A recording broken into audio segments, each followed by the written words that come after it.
Welcome to the 9th Annual Hawaii Conference on Language Access. Everyone looks really chipper. It's great. So my name is Becky Gardner. I'm the legal analyst for the Office of Language Access, and I will be your MC for the next 2 days. This is my first time officially doing that, so I fully expect I'll fumble here and there, so I ask for your indulgence in advance. So as MC, I have the distinct pleasure to be the first to welcome and thank you all for joining us today on behalf of the Office of Language Access and the Language Access Advisory Council.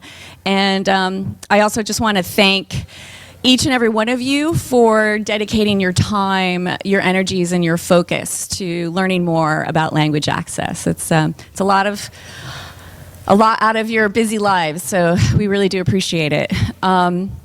So I personally am very excited about this conference because I think it'll be our most comprehensive one to date. This year we're celebrating the 10th anniversary of the passage of Hawaii's language access law, and with the exception of perhaps the District of Columbia, there is no other state that has a language access law that is as comprehensive and, dare I say, progressive and as similar and parallel to well-established federal law, which unequivocally sees language access as a civil right.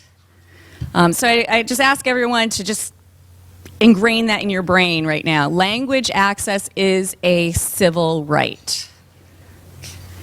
And what it means is government and government-funded agencies are obligated to provide language access so as to prohibit discrimination based on national origin. So that's the main thing that we're seeking to do, is prohibit discrimination based on national origin. So you'll learn about the evolution of our law, Hawaii's language access law, from all sorts of angles, from grassroots pressures to some of the political wrangling that happened at our state capitol, and to how it has evolved and is being implemented in the present day. So that is why this theme seeks to honor our history, reaching back and forging ahead. By reaching back, we are understanding the roots for why we do this. And in this vein, we will hear live testimonials from some members of our LEP community who are brave enough to share their stories and experiences with you. So I ask you to welcome and take their stories to heart.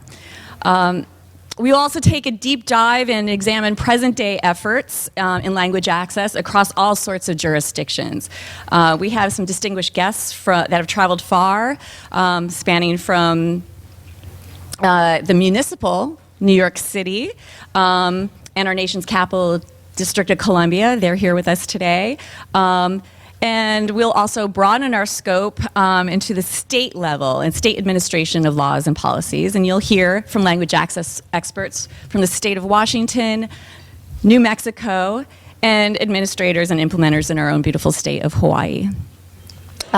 Then we'll go national. We have presentations by top administrators from our federal government's Department of Justice and Department of Health and Human Services.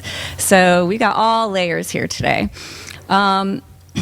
Day one, we will reach back and look at a lot of the whys, the whats, and the whos, and establish a strong foundation for what will come tomorrow on day two, where we'll really get into the nuts and bolts of the whens, the wheres, and the hows.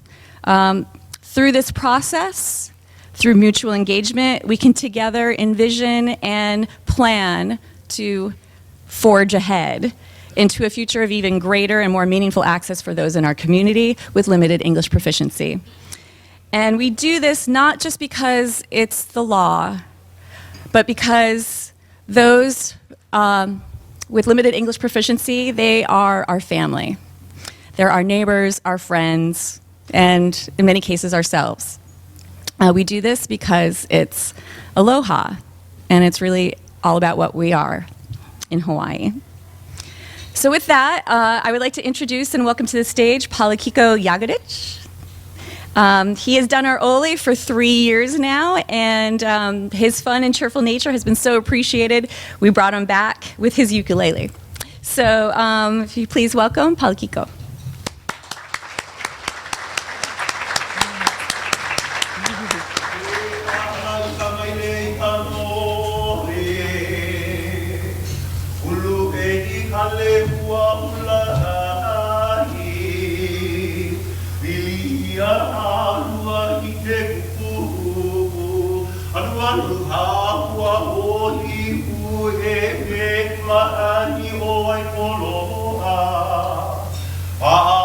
abudui ihaina.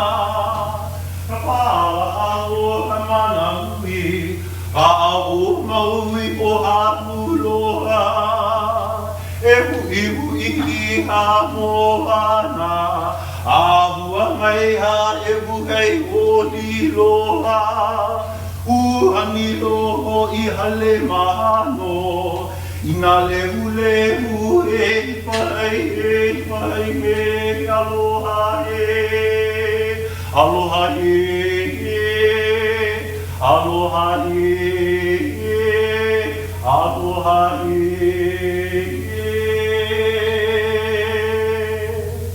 Aloha again, everyone.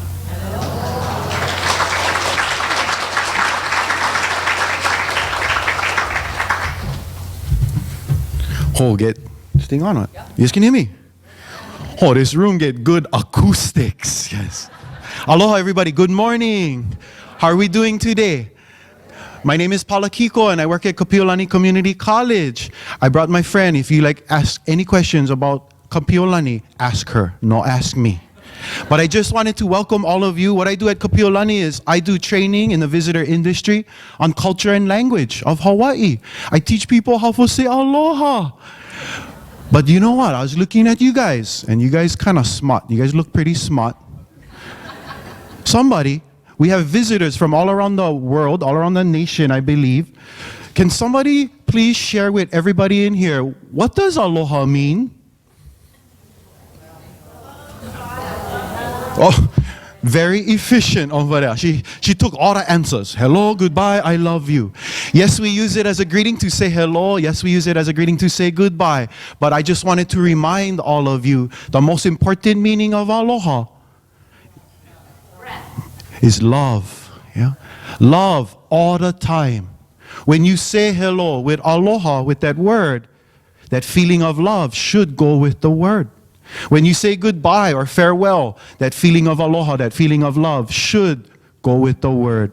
From what I learned, that's how Hawaiian language works. We put the meaning behind the word, and then we share it with others. So I was thinking, since I cannot shake everybody's hand inside here, if it's okay, we can turn to the left and to the right and greet that person with the best aloha that you know how. I'm giving you all of 7.8 seconds. Ready, set, go.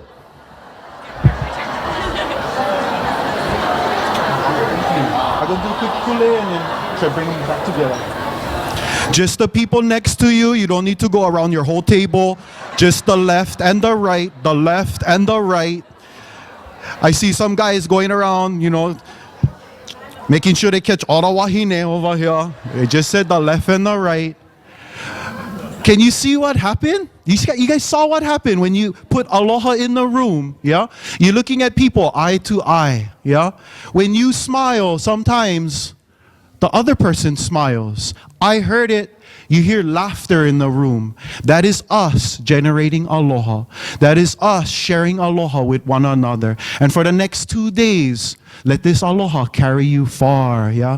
Maybe even farther than 2 days, and you can take it home with you and share it with your family and your friends. For me, this is what is so beautiful about Hawaii.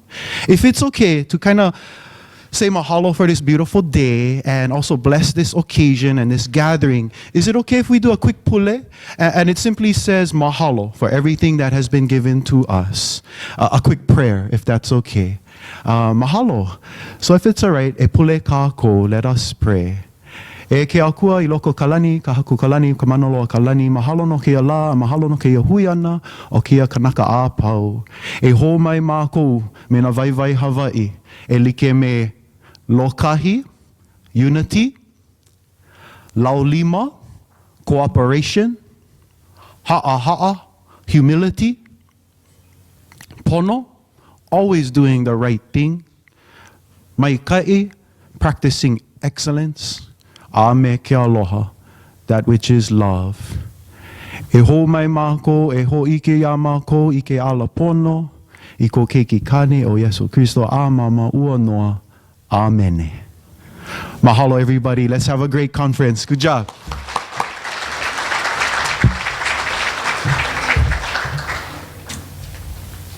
Thank you, Palakiko. That was beautiful.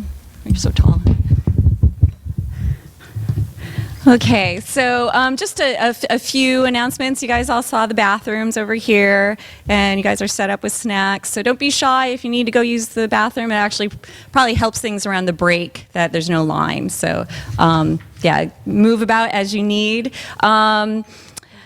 We are videotaping, so if you're shy about the cameras, just kind of stay out of the line of the camera. But presenters, tough luck for you guys. That's, what the cameras are for. And just a note about some Q&As after some of the panels. On each of the tables, there's some 3x5 cards. So if you have a question for any of the panels or panelists, I ask you to write them on the card, and then Tarina, a member of our Language Access Council, and also the chair of the conference, if you could just make yourself visible to everyone, Tarina, she'll collect your cards, and then we'll ask the questions for you of the panelists. Okay, so with that, it is unfortunate. Helena had a family emergency, so she had to run and leave, but she'll be back. But this is the time when I would introduce her, and so I'm just going to go ahead and introduce her in absentia anyhow. And Helena Manzano, she's our executive director, and she's been our executive director since February of 2015. I will pause for a moment. Our former executive director, June Colmenares, I saw him. Where is he? There he is. So June was our inaugural executive director, starting when the office was established in 2007. But Helena, she'll be back. But I just wanted to say that Helena has been a really, really great boss to work for, and just recognized how masterful she's been at marshaling very limited resources. She's just been for what is a really understaffed, underfunded office. There's 3.5 of us right now, and an intern, which is more than we've had. But I just want to say that she's an excellent collaborator and extremely hard worker, and you'll see that she's got her hands into everything. She's got her hands dirty with every detail, from the micro to the macro. And her ability to partner with other entities and to achieve some shared goals and advance language access has been really remarkable. And her commitment to language access is truly inspiring. So I just want to, she's not here, but let's give a hand for Helena.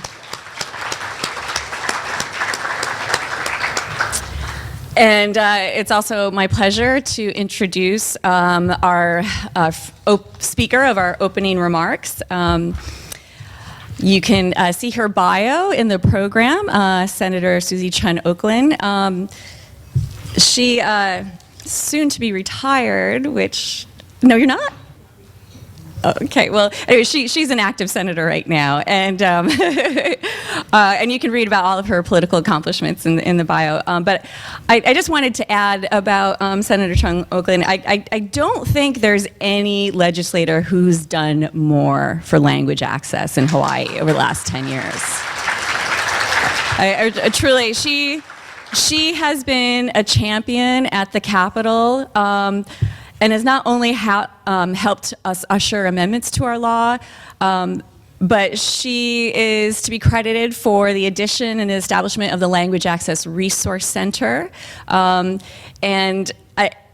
she's always been an active participant of our annual conferences. And one of the things I've really appreciated about her is her willingness to sit with stakeholders in advance of a lot of the proposals coming at the Capitol and talk to all those stakeholders, figure out what everyone's positions are, figuring out what their opinions are, and with great skill, she has been able to bridge differences and build consensus and mutual understanding.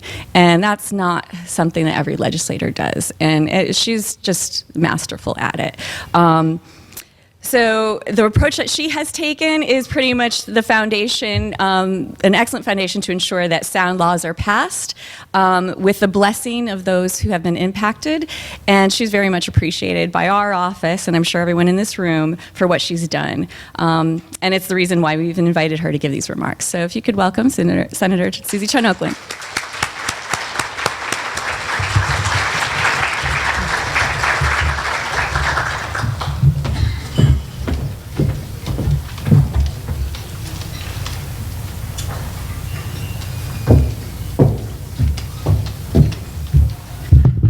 Good morning, everyone. Aloha. Thank you so much for joining us this morning and tomorrow as well. I have so much fun at this conference and really get to see a lot of old friends, but also make new friends. And I think with that kind of relationship, the trust over the years, it really helps propel forward many good public policies, at least from my point of view, because you folks are coordinated and you know daily what the struggles are for people. So I appreciate all of that feedback every year.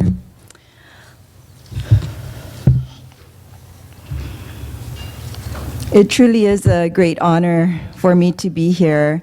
And I want to thank you, first of all, for your service, your commitment to public service, language access, and helping our community. Every year, this conference provides a wealth of information for all of us as we help people in our community. And I think with that, we are able to affect thousands, literally thousands of lives in a very positive way. Hawaii has been at the forefront of language access, and today we celebrate the special and unique place that we call home. Did you know that 1 out of 4 people in Hawaii have a language or speak a language in their home other than English? I don't know if you folks know that. Do you? Okay. Thank you for the important role that you play. It is because of your involvement that so many people do find success here in Hawaii and oftentimes in other parts of the world.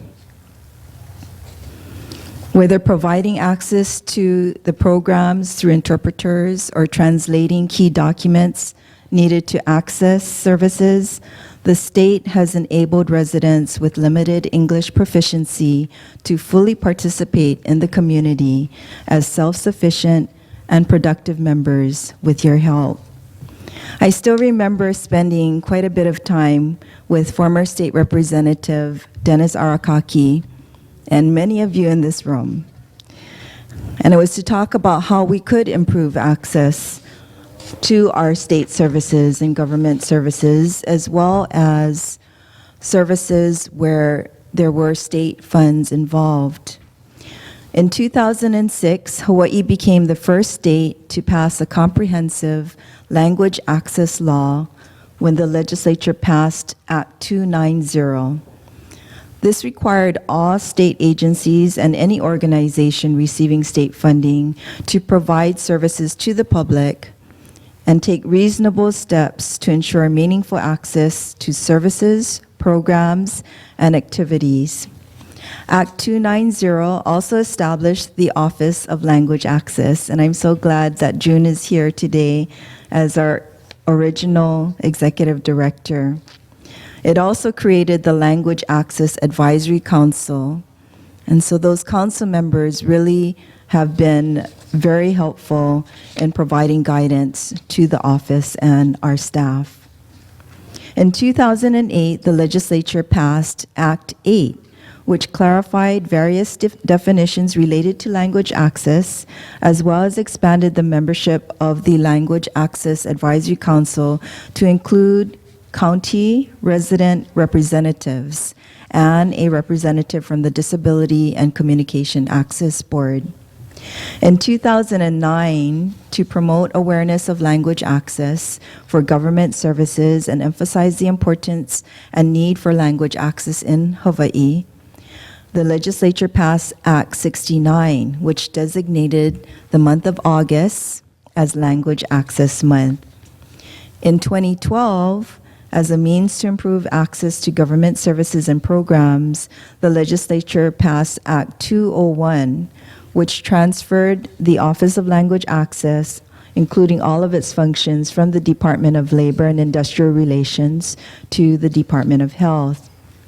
Further, to help identify capable language interpreters and translators and assist limited English proficient persons in accessing information from state agencies in their native language. In 2013, the legislature passed Act 217, which established a statewide language access resource center that Becky mentioned, and a multilingual website pilot project. The statewide language access resource center is designed to manage and maintain a pool of qualified language interpreters and translators, while the multilingual website pilot project explores the utility and feasibility of websites that allow limited proficient individuals the ability to electronically access information about government services. The impact of these policies, which many of you have been involved in lobbying for, has really had a positive impact in so many ways. I remember, I think it was in 2014, when we had a OLA conference, a language access conference, there was someone that spoke of the seal of biliteracy. And that really, to me, turned our view of persons with different languages from a deficit to an asset model. And I remember Dominic from Suzanne Wesley at a subsequent meeting, basically saying, why don't we recognize that ability? I took that to heart. We just called a short meeting. I think it involved the DOE, UH, OLA, many of the advocates in my office. And it was really a miracle because I think, and I see people nodding their heads because they were at the meeting, we just had that one meeting, and the Department of Education, I know Gina Yoshioka and others, they just took that idea and ran with it. So within a few months, on June 16, the Hawaii Board of Education adopted a policy that basically established that seal of biliteracy. Can you imagine if we had this in place, all our young people from when they start school would know that their language or their ability to speak different languages really, truly was valued. So thank you, everyone. Thank you to the conference planners. Thank you for the person, I think she was from the mainland. Is she still here, Becky? But she shared that idea. There was another state that had started it. So Board Policy 105.15, the seal of biliteracy, will basically be available for students graduating in 2017 and thereafter, and it will be awarded to students who demonstrate a high proficiency in either of our two official languages, which is English or Hawaiian, and at least one additional language, including American Sign Language, or a high proficiency in both state official languages. That seal will be a part of the diploma as the child graduates. I don't know, I'm sure you know, the huge demand for people that can speak multiple languages across the globe. So I can see Hawaii playing a very important role. I know we already play an important role, but even more so. Hopefully in bringing people together, in helping our businesses be able to communicate well with all different types of people, our government organizations, our schools, and of course, the families that need help and actually will see themselves as a big contributor to the overall health and well-being of our world. So congratulations to all of you. I know you folks are going to have fun today, and it's been a real honor to be a part of your family, my family. And I hope that I will continue to be able to help in whatever way I can. So congratulations again to all the planners, Ola, and have a great time today. Aloha.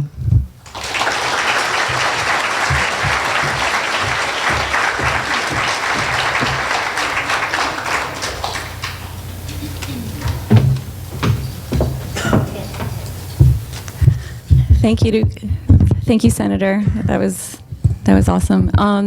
She mentioned the seal of biliteracy, and I just wanted to sort of highlight that and the ideas behind that as seeing language as an asset, the mastery and knowledge of a language other than English as an asset, as something that we can feel proud about, especially here in Hawaii, rather than seeing it as a liability. And so I think that's one undercurrent that we can carry and hold in our brains as we continue on with the conference. So thank you, Senator. Okay, so I'm also pleased to introduce our next speaker. She'll be giving a special address. I had the pleasure of meeting Amy when I first interviewed for this job a couple of, maybe 4 years ago, and it was nerve-wracking for me because I have heard of Amy Agbayani. Wow, like, just back in law school, and then I was a member of the Filipino Lawyers Association, and Amy, oh, she's just a legend, a giant. And then when I had a chance to meet her, I was like, wow, there she is. But I was instantly at ease. Like, I just have to say that she is just so authentic and so real, and her heart is so big about these issues. And I'm also sorry to hear that she's downshifting now too. But her legacy really is remarkable. So I just, without further ado, I'll just introduce Amy. Thank you. Welcome her.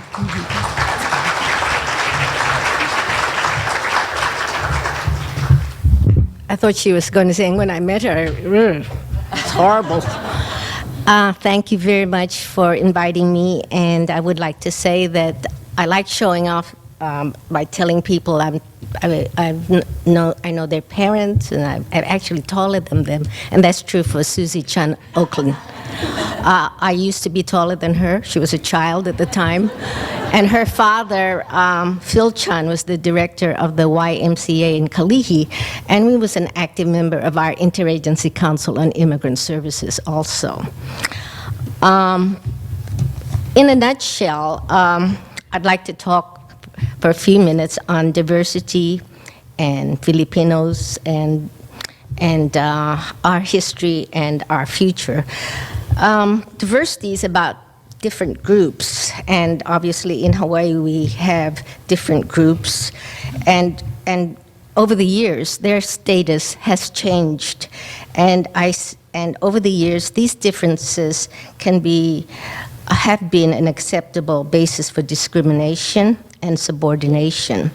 And what we want to do is to make sure that no group is second to none. And I believe Hawaii's history of discrimination as well as inclusion is a good story for us to all know. By the way, the word diversity came into use a few decades ago when the Supreme Court decided a number of civil rights cases related to the university, and also cases on affirmative action. And it refers to differences in language, culture, religion, ethnicity, race, national origin, gender, sexual orientation, identity, and disabilities. Clearly, every group, there are many groups in our community, and individuals actually can have these same dimensions of diversity. The real problem is not that diversity exists. It's real, it's there. The real problem is that there's usually a difference of power and respect among these groups. And over the years, in Hawaii, for example, and other places, women, African Americans, Filipinos, Hawaiians, Japanese, gays and lesbians, transgendered people, people with disabilities have been described negatively, have no power, are mistreated, seen as a problem, excluded, and their talents have been ignored. In one sense, we have to change these attitudes, and the changes over the years is our history. Let me share you some critical incidents in the history of Filipinos in Hawaii, partly because I am, that's a group I know best. By the way, my official name is Emcee. That's America Philippines. My father and my parents made up that name.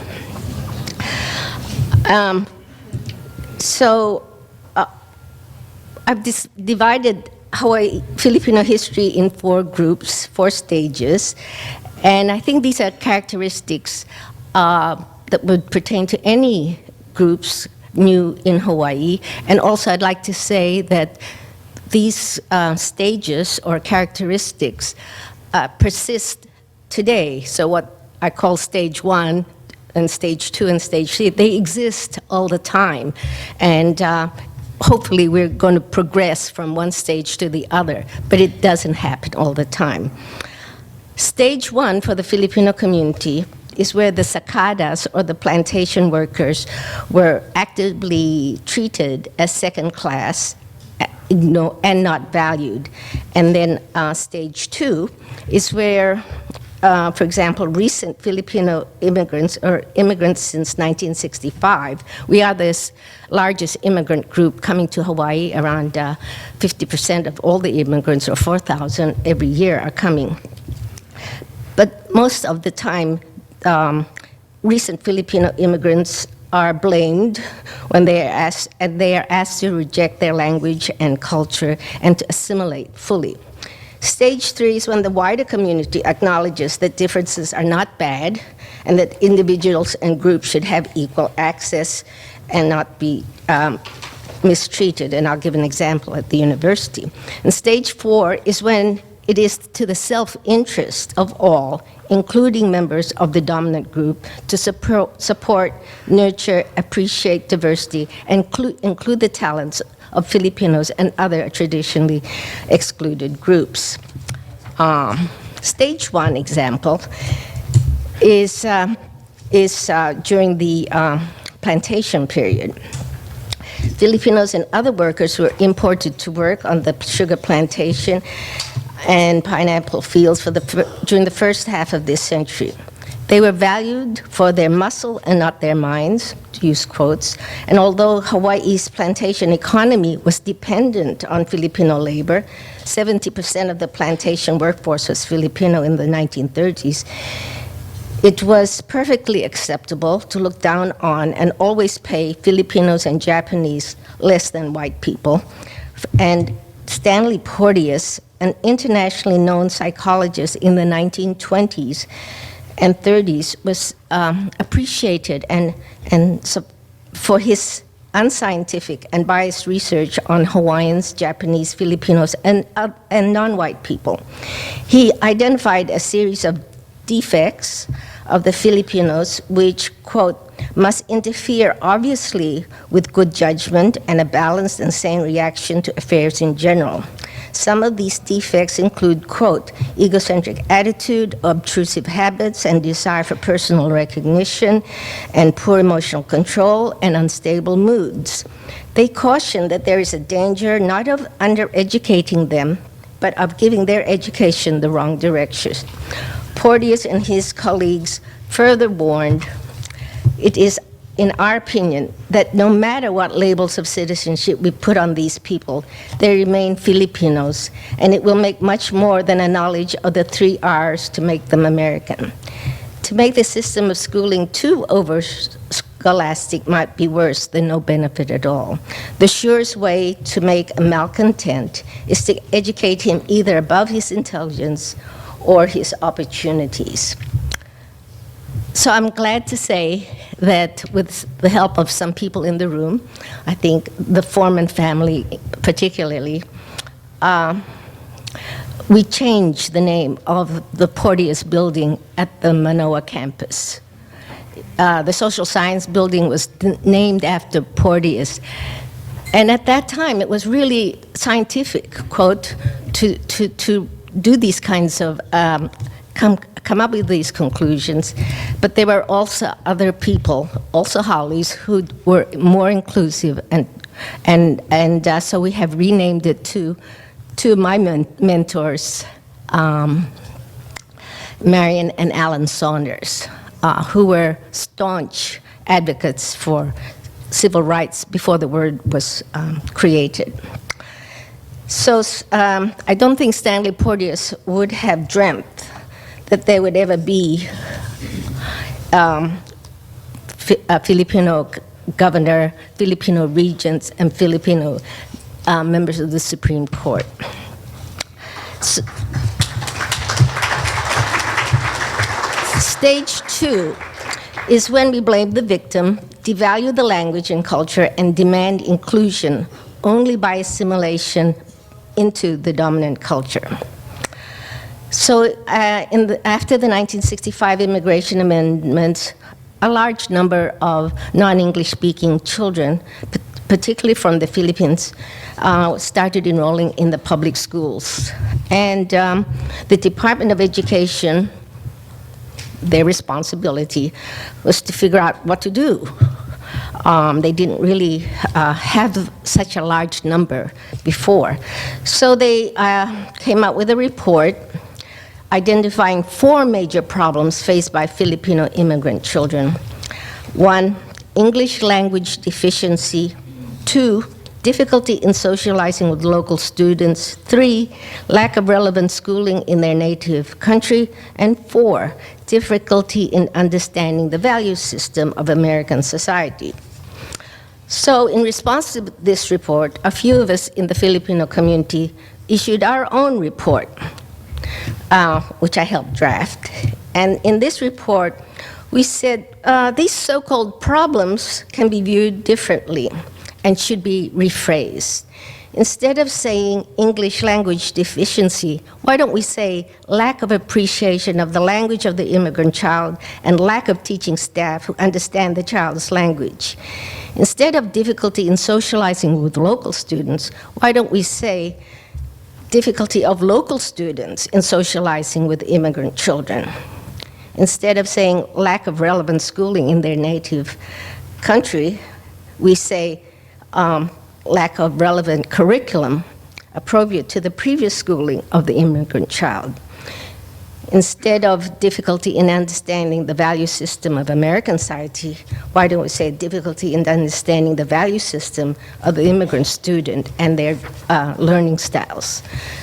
In this example, the DOE is asking, demanding that the child, quote, fit in or assimilate. The burden for change is entirely on the immigrant, the victim. The host society and the educational institutions are not expected to make changes. Although we supported programs to help Ilocano children learn English, we also wanted them to fund orientation programs, to have bilingual teachers.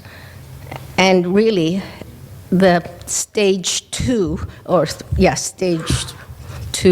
problem here, we're up to stage 4 with the seal of biliteracy and the Department of Education's multilingual policy. So thank you, Senator, and all of you who worked on the biliteracy seal. At this time, we also, Sheila and I and another friend of ours, it was kind of weird. We all had Haole last names, and we were all Filipino, but and we were all women. But we started a program called Manong, Operation Manong. I think it should have been Operation Manang. But at that time, it was our effort to respond to the public school immigrant children. And the word Manong at that time was used as a put-down against our single bachelor men who were in the at the public part. So I only have a few more minutes. Stage 3 is the problem is still a problem. And like at the University of Hawaii, Filipino students are underrepresented, and we now try and have programs to assist them, such as Operation Manong and the Office of we do outreach to get them to the university. But we're not yet in stage 4. And that's stage 4 is when we don't just teach the children how to speak English. We actually value that language. I'm happy to say I have a multi-million-dollar grant and have had it for over 15 years at Farrington and at Waipahu called Gear Up, where we try to recruit these children, all children, to go to college, but we actually have the Department of Education offering academic credit in Ilocano and Samoan. So we have actually turned it around and said, hey, this is to be valued, and they should get academic credit, and other people can also take that credit. And so we do have those. And by the way, Waipahu is 68% Filipino and about 15% Samoan. So we have Ilocano and Samoan there, and obviously most of the valedictorians are Filipino and Samoan.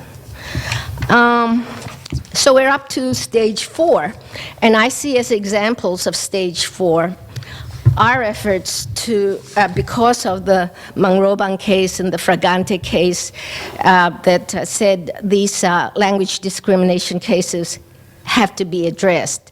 So we have, through this effort, we have the Office of Hawaii Civil Rights Commission. We're turning the tables around. If you the person to blame is not the victim, but the perpetrator, and that there are efforts to make sure that these rules are followed, just because it's fair and also it's a good thing to do, and it's actually more efficient and economical. And then we have the Board of Education, Multilingual and Biliteracy Seal, and at my office, by the way, was called SEED, Student Equity, Excellence, and Diversity. What that means is you cannot have an institution or a program to be excellent unless you also deal with the issues of equity, social justice, recognizing diversity. That's how you get excellence. And Hawaii needs these people. As Senator Chan said, we have to value these languages. And we have to value Filipinos and everybody. And I keep on giving us an example. If every foreign-born person stayed home in America, if every Filipino stayed home in Hawaii, this place would shut down. That's how valuable these people are. So I want to thank Senator Chun-Oakland. And also, by the way, I was looking at the slides. Representative Kirk Caldwell was chair of the Labor Department, chair of Labor when the OLA bill passed. By the way, I can't help myself because everything is political except for politics, which is personal. And so I always have to say that I wasn't going to say anything, but someone said in my table this morning something about the presidential race, and I said, well, one of these candidates says we should exclude Muslims and so forth, and the other candidate says we are stronger together. Diversity is our strength, and we have to acknowledge it and value it. Thank you.